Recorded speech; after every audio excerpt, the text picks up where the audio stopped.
நம்ம ஆண்டவரை எல்லோரும் அந்த ஊர்க்காரங்களாம் முதலாவது பெரிய ஆள் நினச்சிட்டு இருந்தாங்க.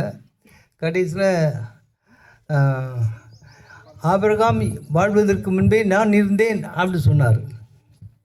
ஆபிரகாமுக்கு முன்பே நான் இருந்தேன் அப்படி சொன்னோடனே அதில் கொஞ்சம் பேர் கேட்டாங்க, உனக்கு 50 வயசு கூட ஆகலை, நீ ஆபிரகாம் முன்னாடி இருந்தியா அப்படின்னு சொன்னால் ஆச்சரியமாக அவங்க மேலும் கீழும் பார்த்தாங்க. இதுக்கு சரியான பைத்தியமாக இருக்கா அவங்களுக்கு அப்படின்னு. ஓசனா ஓசனா ஓசனா ஓசனா ஓசனா, இயேசு வாழ்க, இயேசு வாழ்க, இயேசு வாழ்க, இயேசு வாழ்க, இயேசு வாழ்க. இப்படி சொன்னால் பைத்தியம் தான் சொல்லுவாங்க. ஜீசஸுக்கு பைத்தியம் பிடிச்சிருந்தா நினச்சாங்க. அதில் முக்கியமாக அவருக்கு பைத்தியம் பிடிச்சதுன்னு சொன்னது யாருன்னு சொன்னால் பெருந்தலைவர்கள். அன்னைக்கு யூதருடைய பெரிய தலைவர்கள் யாருன்னா, ஒன்று அன்னாஸ், இன்னொன்று அவருடைய மருமகன் கைபாஸ். கைபாஸ் அன்னாஸுடைய மகளை கல்யாணம் பண்ணியிருந்தான். இந்த 2 பேர் கேள்விப்பட்டிருக்கீங்களா? அன்னாஸ், கைபாஸ் கேட்டிருக்கீங்களா? அன்னாஸ் அவர் தான் பெரிய குரு, ரிட்டையர்டு குரு. அப்போ இருந்து யூத ஜனங்களுக்கு சொல்லப்போனால் அரசனை விடவும் அந்த பெரிய குரு முக்கியம். சொல்லப்போனால் இன்றைக்கி நம்ம கேத்தலிக்ஸுக்கு போப் அப்படின்னு சொல்கிறோமே, பாப்பரசுடைய ஒரு தலைமை. நம்ம கேத்தலிக்ஸ் எல்லாமே பாப்பரசு தான் நம்ம திருச்சபைக்கு தலைவர் அப்படின்னு சொல்லுவோம் இந்த உலகத்தில். அதே மாதிரி யூதர்கள் சமுதாயம் அந்த பெரிய குரு அப்படின்னு சொன்னால் அவரை தான் அந்த யூத சமுதாயத்துக்கு பெரியவராக நினச்சாங்க. அந்த அரசனை விடவும் அதிக சக்தி வாய்ந்தவர் அந்த பெரிய குரு அன்னாஸ். ஆனால் அன்னாஸுடைய மகனை கைபாஸ் கல்யாணம் பண்ணுறார். ஒருவேளை அந்த மகளுக்கு ஒருவேளை ஒரு 20 வயசு இருந்திருக்கலாம். அப்போ அந்த கைபாஸ் ஒருவேளை 2-3 வயசு கூடியிருக்கலாம், 23, 24 வயசு. அந்த பெரிய குரு கயபாஸ் இருக்கும்போது அவருடைய பெரிய குருவின் அன்னாஸுடைய மகளை கல்யாணம் பண்ணி அந்த ஊருக்கு பெரிய தலைவராக இருக்கிறார். அப்போ நம்ம ஆண்டவருக்கு சாவு தீர்வை கொடுத்தது இந்த பெரிய குருக்கள் தான். ஆண்டவருக்கு சாவு தண்டனை, மரண தண்டனை கொடுத்தது அரசர்கள் இல்லை, குருக்கள் தான், மத குருக்கள். நிறைய பேர் நினைப்பாங்க ஆண்டவருக்கு ஜீசஸை கொன்னது யார் அப்படின்னு. வாஸ்தவம்தான். ரோமியர்கள் ஆட்சியில் ஒருத்தர் இருந்தார். அவர் பிலாத்து கவர்னர். இன்றைக்கி நமக்கு ஒவ்வொரு டிஸ்ட்ரிக்ட்லேயும் ஒரு கவர்னர் இருக்கார், அப்படி தானே? அது மாதிரி. அப்போ டிஸ்ட்ரிக்ட் தலைவர்னால் கவர்னர்.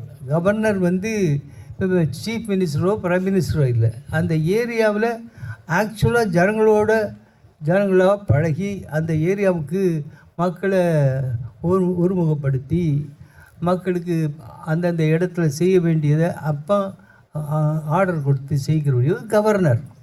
தமிழில் என்ன சொல்லுவாங்க கவர்னருக்கு? எப்படி? ஆளுநர். ஆளுநர், கரெக்ட், ஆளுநர், கவர்னர். அவர் கவனிக்கிறவர் கவர்னர். கவர்னர்கிட்ட கையெழுத்து போட்டால் நிறைய காரியங்கள் ஆகும் அப்படின்னு. அதே மாதிரி தான் அன்றைக்கு மக்களுக்கு கவர்னராக இருந்தது பிலாத்து. பிலாத்து ரோமை சக்கரவர்த்தியுடைய ஆள். அவர் ஒரு இடத்துல கவர்னராக இருந்தாலும் மக்களை ஆட்டி படைத்தவங்க இந்த பெரிய குருக்கள்.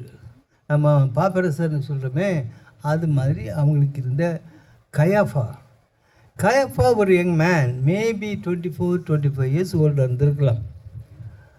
ஒருவேளை 4-5 வயசுக்கு 30 வயசுக்குள்ளே இருந்திருக்கலாம். ஆனால் அவருக்கு மாமனாராக இருந்தவர் தான் அன்னாஸ். அன்னாஸுடைய மகளை கல்யாணம் பண்ணியிருந்தார் இந்த கயஃபா அப்படின்னு. நம்ம ஆண்டவர் கூட 12 சீடர்கள் 12 அப்போஸ்தலர்கள் இருந்தாங்க, கேள்விப்பட்டிருக்கீங்களா? அந்த 12 அப்போஸ்தலர்களை தலைவராக இருந்தது யார்? ராயப்பர்னு சொல்கிறோம்ல, அவருக்கு பேரும் கயஃபா தான். ஆகவே ஆண்டவர் சிலுவையில் அறைந்து கொல்லும் பொழுது 2 கயஃபா இருக்கிறாங்க. ஒரு கயப்பா இவரை கொல்லணும் அப்படின்னு நினைச்சவர். அவர் தான் யூத மத குரு தலைவர். அவர் ஜீசஸை கொல்றதுக்கு மிகவும் காரணமாக இருந்தவர் மத குரு கயப்பா. அவருக்கு பின்னால் இருந்து ஊதிட்டு இருந்தது அவருக்கு மாமனார். இப்போ சொன்னேன் எப்படின்னா அன்னாஸ். அவர் தாத்தாவாக ஆயிட்டார், கிழவன் ஆயிட்டார். அவருடைய மகளை கல்யாணம் பண்ணியிருக்கார் இவர். இப்போ ஜீசஸ்க்கு மேலே ஒரு பொறாமையும் ஒரு விதமான காழ்ப்புணர்ச்சியும் வர காரணமே ஆண்டவர் மக்களோடு மக்களாக பேசினதான். கடவுள் நம்மை சந்திக்க வந்திருக்கிறார். அவனுக்கு கொஞ்ச நாள் சொல்லிக்கிட்டே இருந்தார். ஜீசஸ் பிறந்த உடனேயே, அவர் பிறந்த ஊர் உங்களுக்கு தெரியுமே, இந்த ஊரில் பெத்லஹேம். அந்த பெத்லஹேம் எருசலேம்லேருந்து பக்கம்தான், ரொம்ப தூரம்னு சொல்ல முடியாது. நீங்கள் இன்றைக்கும் கூட போனீங்கன்னா எருசலேம் தலைநகரம் போயிட்டீங்கன்னா ஆண்டவர் பிறந்த ஊருக்கு போனால் நடந்து கூட போயிடலாம். நான் அப்படியே நடந்து போயிருக்கேன். எருசலேம்லேருந்து எருசலேம் ஆலயம்லாம் இடிஞ்சு கிடக்குது. பழைய ஆலயத்தை நீங்கள் பார்க்கணும்னு நினச்சா இப்போ முடியாது. எருசலேம் ஆலயம் ஆண்டவர் காலத்தில் இருந்தது, ரொம்ப பிரமாதமான கோயில். அதை கெட்டினது யாருன்னா சாலமோன்.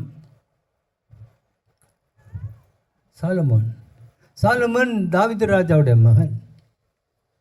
ஆனால் அந்த சாலமோன் கட்டி முடித்த பிறகு பிரமாதமாக இருந்த கோயில், அந்த கோயிலில் ஒரு பெரிய பூகம்பம் வந்தது.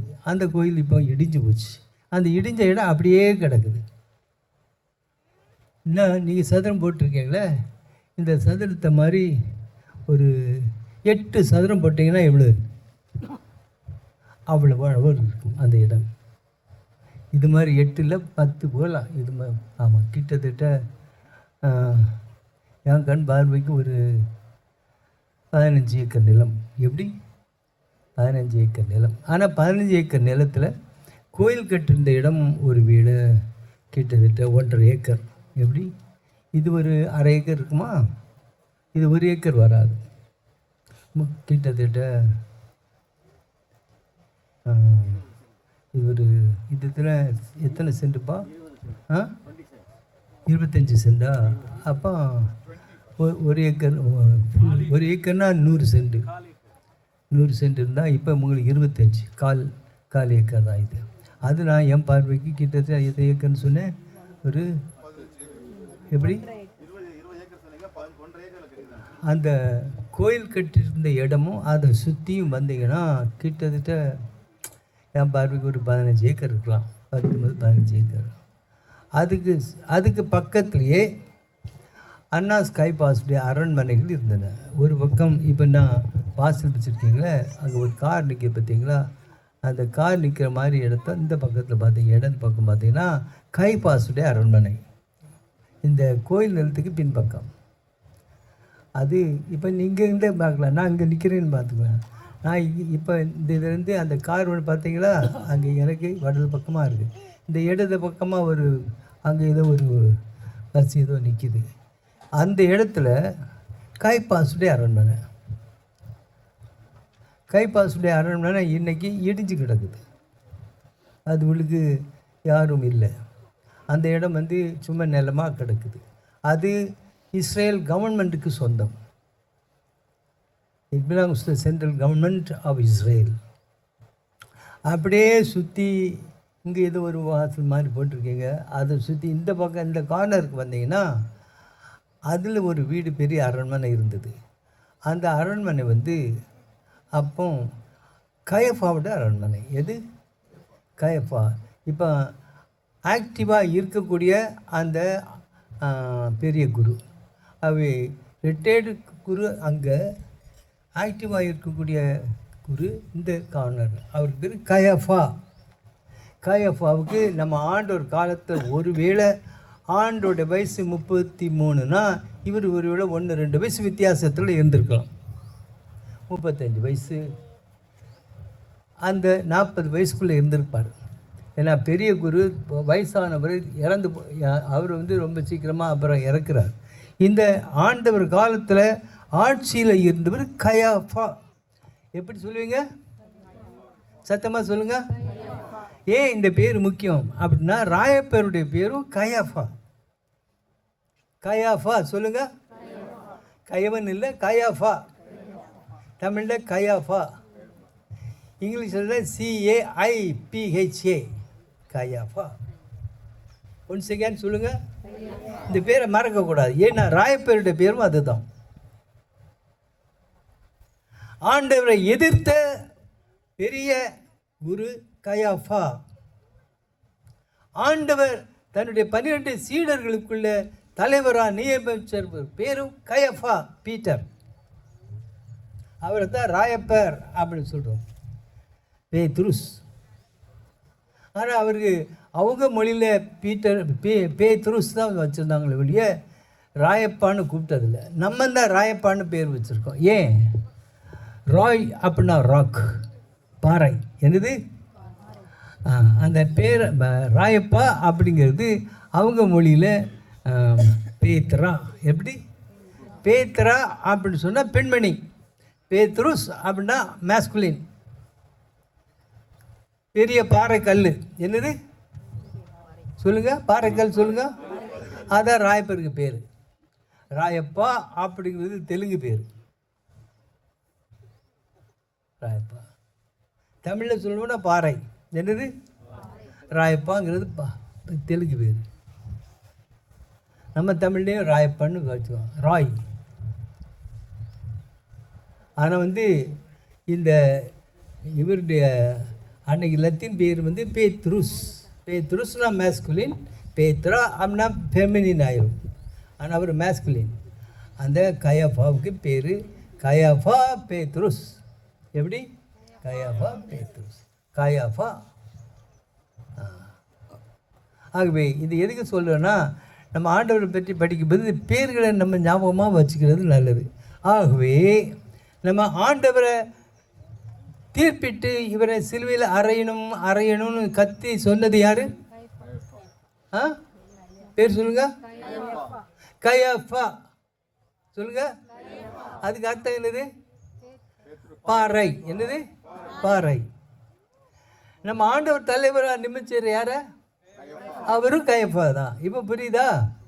ஆகவே ஆண்டவரை சிலுவையில் அறையும் பொழுது 2 ராயப்பா இருக்கிறாங்க, 2 பாறைகள் இருக்குது. ஒரு பாறை அவர் தான் கயாஃபா. அந்த பெரிய குருவுக்கு அடுத்தால் வந்த மருமக, அவர் ஆட்சி செய்ய இருந்தவர். ஆண்டவர் சிலுவையில் அறையணும் மக்கள் எல்லாம் எதிர்த்து வச்சார். மக்கள் பாவம்தான், என்ன சொன்னாலும் நீங்கள் கத்த மட்டும் கயாஃபா சொல்லுங்க. எல்லாரும் சொல்லுங்க, எல்லாரும் சொல்லுங்க. இப்படி தான் அவன் சொல்லி சொல்ல வச்சான். எப்படி? இப்போ அந்த பெரிய குருக்கு பதில் நான் நிற்கிறேன்.